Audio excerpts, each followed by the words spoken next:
So I think we're now into episode 5 of our podcast, and this is a really sad one, if I'm being honest.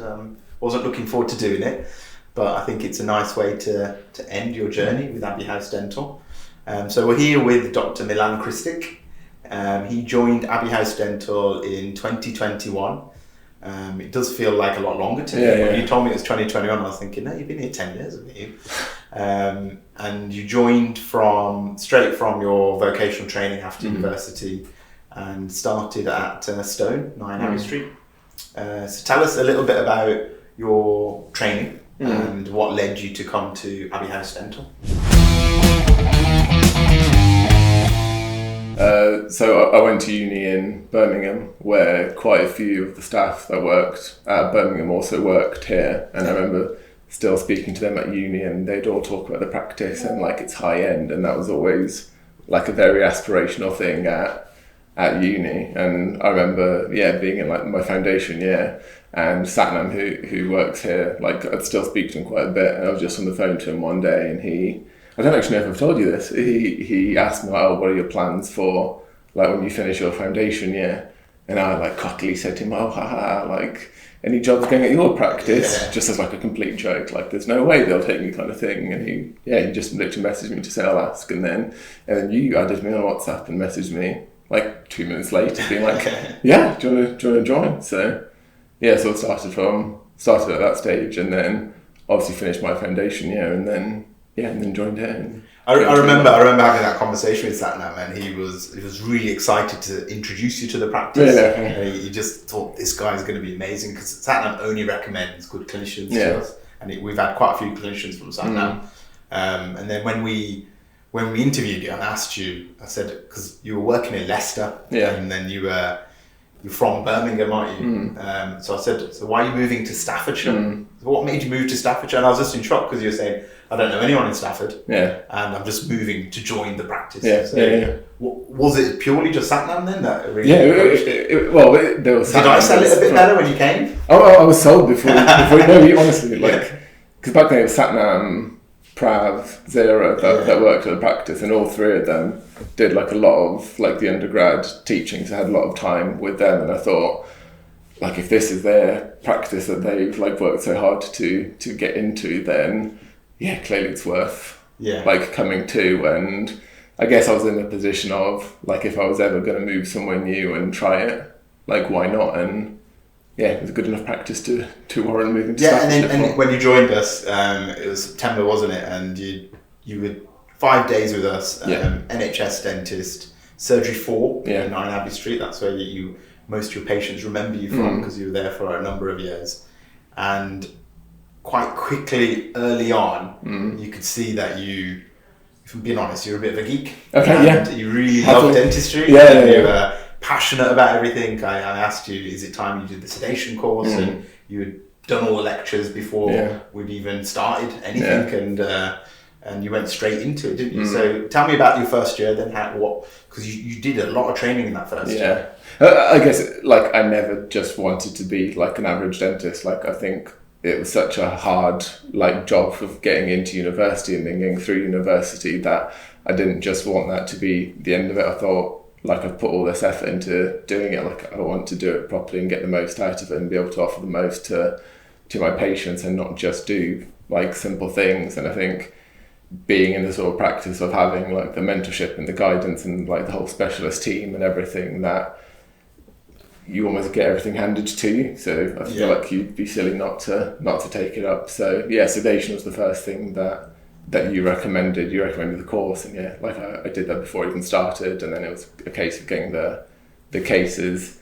The biggest thing for me was like that first year of, you finish your foundation year and you feel like you know what you're doing, but like looking back on it, like in the first 6 months here, like I learned more than I did in the whole time before that. And initially it was probably just sort of getting the confidence even with basic things. Like, I remember at dental school, like, our minimum requirement was to do 4 crowns, and then in my foundation year the minimum was 10. So I came here having done 14, and then I think in the first like 2 weeks probably I'd have done more than that. So it was just just like the sheer like exposure and volume to things. And sedation was the first thing, and that sort of kicked off in the first year.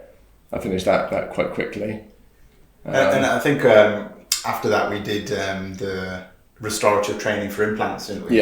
And you really enjoyed that, and for a good year, probably a year, you were restoring quite a lot of implants. I was placing the implants, and you were restoring. What kind of led you to go further with your implant journey? I don't really know if it was like a specific thing or if it was just another thing of, ooh, that seems interesting, like I can see myself doing that. And I think at dental school, like they make so many things seem so scary, and then being in a practice like this where you can have someone literally holding your hand throughout it, and making it seem less scary, and being able to almost take the risk of trying something new, knowing that there's no real risk. There's no risk to me, there's no risk to the patient. And then it just went from being like this super scary, intimidating thing to, oh yeah, you can do it, you can learn it. And then just went from there. It was probably another thing of, you'd be silly not to in this practice. So. Well, you that first year you did have a passion for endo, didn't you? Root canal treatment, that you really enjoyed doing root canal treatment, and the conversations we had in some of your appraisals was that you were going to go down that route of doing root canal, and then you kind of flipped on that and went down more the kind of cosmetic implant, smile makeover route. So kind of second year you kind of started to do restoring implants, and then third year you really took the private side of dentistry further. Out of interest, what made you want to, because we had a lot of upset patients when you went from NHS to private, what led you to that? I think it was just more the freedom of like controlling your time privately and being able to do the treatments that you wanted to do without being restricted to, I guess, like the NHS system, and being able to offer patients what they actually want. Like, I know how here we don't charge any different for whether it's a silver filling or a white filling privately, so you almost don't have patients having to struggle making the decision of, do I go for the cheap one or the more expensive one that I actually want, because they just get the more expensive one, the better one, and it doesn't cost them any more. So I guess it was having more clinical freedom to do what the patients actually wanted, and then more freedom in terms of time, being able to spend more time with the patients and give them like a higher sort of quality of service. Can you remember any cases from the first 2 years that kind of stick in your mind that you really enjoyed doing? There was that big, the crown lengthening case. Yeah. I remember that because that was just like such a big mix of different specialties of, again, like at dental school, it's very much you treating this one single tooth. Yeah. What's your diagnosis for that tooth? And then you do that, and each appointment you do like a little bit of the treatment plan and working towards it, whereas that was like a 3-hour appointment of sedating a patient, getting all his front 8 teeth ready for crowns, placing the temporary crowns, doing the surgical crown lengthening as well, then you placing the two implants. And I remember that was the thing. I remember after that thinking like, God, if me from like a year ago could see this, they'd think like, who is this? Yeah, that was a really good case. And I think the patient was originally going to have some Invisalign, but then there was no needles. You'd kind of made a new smile after just that. And so then you kind of continue with your private journey, and you really started to get into just focusing on cosmetic dentistry. You were doing a lot more smile makeovers. You did a lot of Invisalign, which I never thought you'd kind of go down the route of. You did a lot of Invisalign, a lot of implant work, and really advanced implant work. Out of kind of all those disciplines, where do you see yourself now as a clinician? Do you see yourself wanting to continue with all of those different specialities, or do you feel that you I feel like implants is probably the thing that's more sort of the direction that I'm hoping to go into. That's the thing that I see myself enjoying the most, and I feel like is the thing that I'm best at. Obviously, I did a lot of the Invisalign, and that course Mum recommended that completely sort of changed my thinking on Invisalign. I always thought it was just something that like the computer spits out the plan for you, but that course Mum recommended really changed my thinking on that of you do have a lot more control over it than I thought you did. Yeah, I think we get that. A lot of clinicians join Abbey House Dental with prior Invisalign experience. Yeah. and then we quickly find out that the training that they received is probably not where it should be. So then we have to retrain everyone, do an Invisalign, because Invisalign can be straightforward if it's planned correctly. But a lot of the cases that we see from other practices and other areas is that they're not planned properly. They're just given the aligners, and the AI just churns out the aligners. So I mean, in the kind of last year of your time with us, you kind of worked with the specialist team quite a lot. Tell me a little bit about who you worked with and some of the cases that you worked with.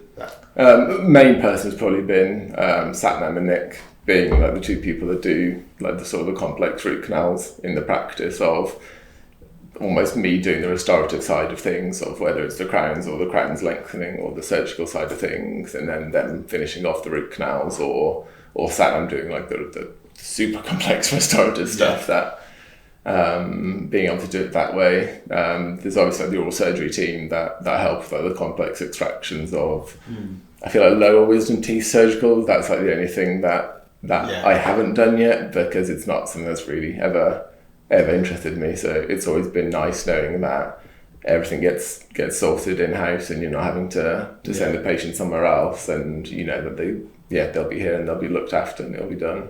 You're also definitely one of the best clinicians I've worked with that was really good at doing inhalation sedation, the RA. And we do it in Stone, and we don't do it in Stoke, but it's something that you really took on board. What did you enjoy about RA inhalation sedation?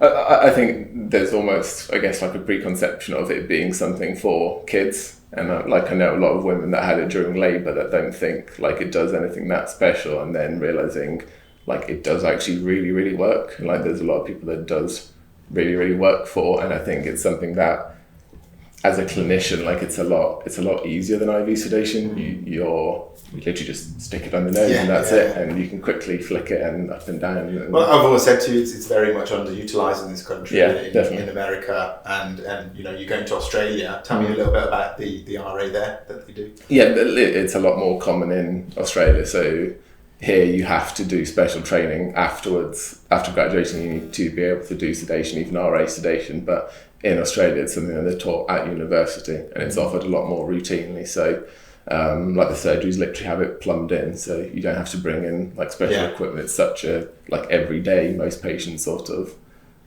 thing. And I know it's never at that level in the UK, but it's still something I think important to offer to patients, and not just have the IV route. Yeah, definitely.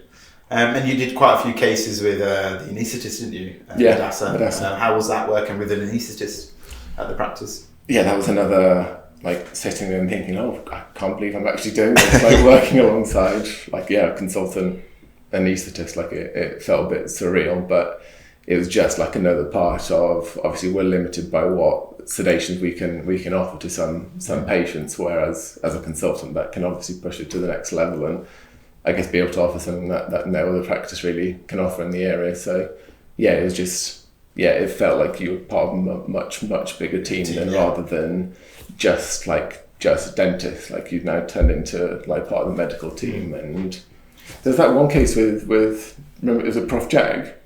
Yes. I remember seeing that that was very early on. That was in the first couple of months on a Saturday, I think. That was a long time ago, wasn't it? I forgot. Prof Jag, he did quite a lot of cases. No, it's been an amazing journey clinically. How would you define your time here in terms of you as a clinician? I guess probably just growth. Like I don't think there was ever like a period month on month where like I wasn't doing something new or being pushed into trying something new or something hard or something more advanced. There was never a period of just, okay, that's it, I'm happy with what I can do. Whereas I feel like I'm almost getting to the point of, I don't know if there is anything more I can do. I don't know. And I think it's a mutual thing. So like we encourage growth, and you push it onto these to do all these different treatments. But you yourself were pushing as well to say, I want to learn how to do full arches. I want to do the sinus lifting. and then we were encouraging you because you were so, and just your knowledge base. I just remember sending on quite a few courses, and you coming back and saying how bad those courses were. And these are courses that are like well renowned in the UK. And the reason I know that you didn't enjoy those courses was because you would do so much reading in the background that you'd get to the course and have more knowledge than the lecturers. Yeah. So they were always gonna lose, weren't they? Yeah. I think that was always my thing. Of like, I was always happy doing my own research and literally just getting a textbook and reading it rather than relying on what does this one person on this one course tell you about the topic. Like, I always thought, like, I want to know so many other things about it. And yeah, like you said, just like I really like dentistry. True geek, definitely. It works to patient's advantage and the advantage of us for the last 4 years. Yeah, but I think like a big part of it was like the practice and you and Mumtra's principles of, like you said, wanting to push us and wanting us to do more, and as a practice offer more. Like,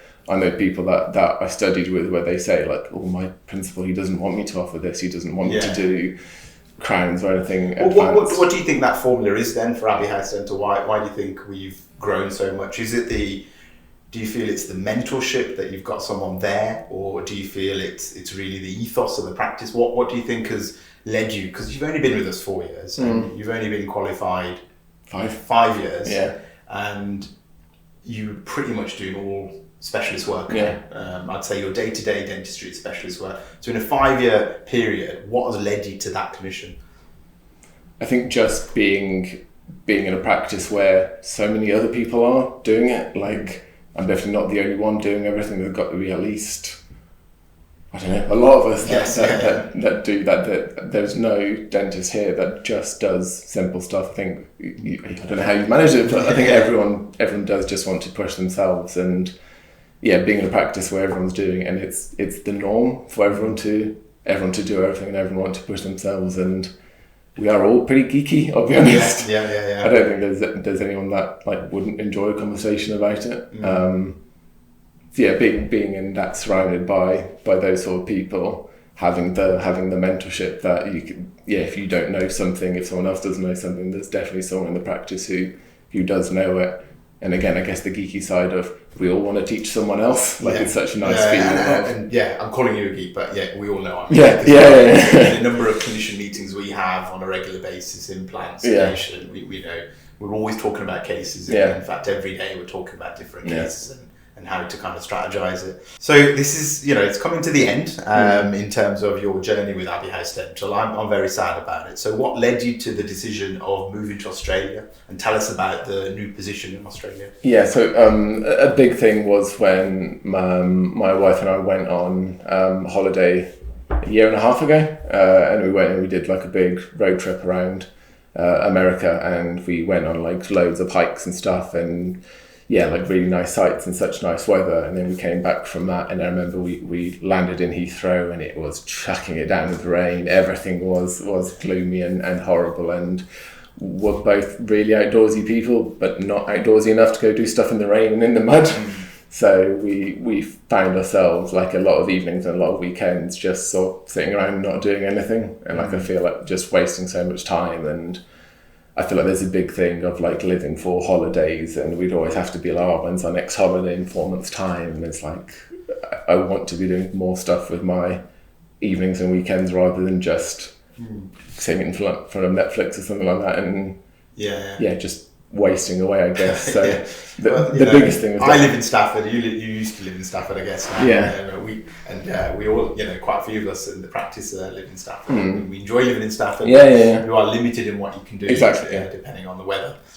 So why Australia, and what's the new practice like? The biggest thing for me obviously was the job of being limited in terms of what countries you can go to without having to do like another degree or further training. So we looked at America, and my understanding was that you have to go through like 3 years of further training. For Canada, there's loads of exams that you have to sit. Obviously this is the second country I've lived in. I don't want to have to go through learning like another language. It's not something that really interested me. So the actual pool of countries of saying I don't want to have to go do another degree got small, and then English speaking countries, it was literally here. What was that pool then? What Where does the British dental degree work from what your research? There's a lot of countries that would take it, but from my research, the ones that are also English speaking were literally Australia, New Zealand, and Malta. Right. Okay. And Malta's tiny. Yes, you'd get bored again wouldn't you, after a while. So. And then a big thing for us was the weather, and then New Zealand, like it's very similar to here. So we did consider it some time, and then we thought, like, we're not really benefiting from moving there. So where we're moving to in Perth, it's the sunniest city in the world. So just having more opportunity of doing outdoorsy things. And then the practice I'm going into, it's similar in a way of like the principal has like a similar growth mentality of owning a lot of practices throughout Perth. And the plan of going into there is rather than just working at one of the practices with doing the more sort of advanced things, I'd be going between the different practices on like different days, just doing like you said, like implants, cosmetic stuff, like full mouth reconstruction, that sort of stuff, rather than just your normal. And we've you've probably got people in your year as well, but there's a lot of dentists and doctors that are moving abroad, away from the UK, and then now you've only been as a dentist in the British system for 5 years. Why do you think there's a big trend of people leaving the UK? I'm not really sure. I don't actually know anyone personally who has gone, but everyone I've told, almost everyone, I said, I know someone else who has gone. For us, the biggest thing was, honestly, was just the weather of, bored of the rain and the grey. I know for dentists who are still within the NHS system of it's hard in like your like bog standard NHS practice. It's hard working in that system as an NHS dentist, whereas like in Australia, same in America, like it's only private. There is no sort of NHS equivalent, and like the things I said earlier, like you've got more freedom over your time and what you want to do. My brother's a doctor and he's still here, still in the NHS, but he said a similar thing, that loads of people in his year have gone. They graduated, did their 2 years of being a junior doctor, and then said, had enough of, I'm out here. And I think the government is trying to bring in things where NHS dentists and doctors have to stay within the country for a period of time, isn't it? Do you think your brother will follow to Australia? I don't know, but part of me hopes so. Obviously right now, like my half of the family is going to be on the opposite side of the world. His is going to be here. I'd like if he did go, but he's doing his ophthalmology training. He's probably got another 4 years or so left before he could become a consultant. They've just had a new baby boy. 2 weeks ago. Uncle Milan. Second time uncle. Probably not anytime soon, but maybe in the future. I don't know. I hope so. So where do you see yourself in 5 years then from now? What does the life of Milan look like?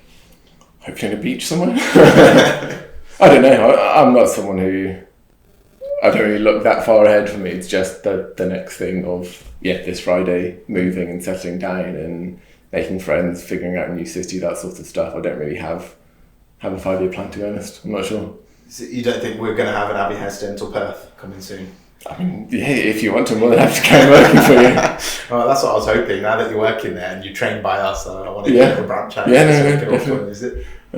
So coming to the end of the podcast, your time with us has been amazing, and I'm deeply sad that you're going, more so than anyone, because we've spent so much time together as clinicians, outside work as well, and I always felt that you were going to be with us for life, and you always said it was the plan. You said that from day one. When you joined us, I'm here for life, and you moved from, you're in Stone for a majority of those 4 years, and then you were transitioning to Stoke Festival Park, weren't you? And there were plans for you to move to some of the other new practices as well. But I think we can't be angry with you, because we can all see that you're moving to such a fantastic place, and it looks like you're going to have a great time there. So we do wish you all the best. Thank you. We've got a couple of gifts for you. Okay. So one by one, I'm going to present them with you. Oh. First one is just a little journal. Okay. To write, and it says. You're so familiar with, but congrats on you. Okay. That's if you want to make any notes on the plane. Okay, yeah, thank you. The second one is a book. So on the podcast, we give everyone a book, but because this is your last podcast, you'll be shooting until you fly back. We tried to choose a book that me and Mum to feel would be good for you. Okay. And we've gone with The Monk Who Sold His Ferrari by Robin Sharma. Okay. And the reason for that is it's about someone who, and I'm not going to give you the whole story, but who was doing really, really well in life and flying, which is what you're doing here. Yeah. And you're leaving it all to go to the sun and to sit on a beach and enjoy life and see what the deeper meaning of life is. And I think that story, when you read it, you'll be like, that's why I'm going to Australia. Yeah. And it kind of combines with what I see you doing. And, you're leaving away all of the kind of shiny stuff. Yeah. And you're going there to find life. And that book kind of summarised that. I don't know if you read it. No, I haven't. I definitely don't have a Ferrari, by the way. Not yet. Well, you would have next year. The next one is my all-time favourite that I do give this book out a lot is Buy Back Your Time by Dan Martell. Now, the reason I've chosen this book for you, a lot of the philosophy in here that Abbey House and I've gone through with you, and during your appraisal you used to give me presentations, simplify work, I need to drop this, and all of these things. A lot of those concepts are in here, and I didn't realise it, but over the last 4 or 5 years I've been training everyone with all of these the Amit way. And I only read this a couple of months ago. I was like, wow, this is like Could save you a lot of time. I could have just given you the book. So I think if you read that, you'll be like, and hopefully it will kind of inspire you and your career in the future as well. So I think this book, both of these books, you should have for a very long time. And the final gift, we wanted to present you with an award. So I think everyone's excited about seeing this, isn't it? So this is an award or a trophy, and it says Dr. Milan Krstic, Abbey House Dental, 21 to 2025, where it all began. From young dentist to exceptional clinician. Thank you. All the best, Milan. No, thank you so much. Thank you so much for coming on our podcast. No problem.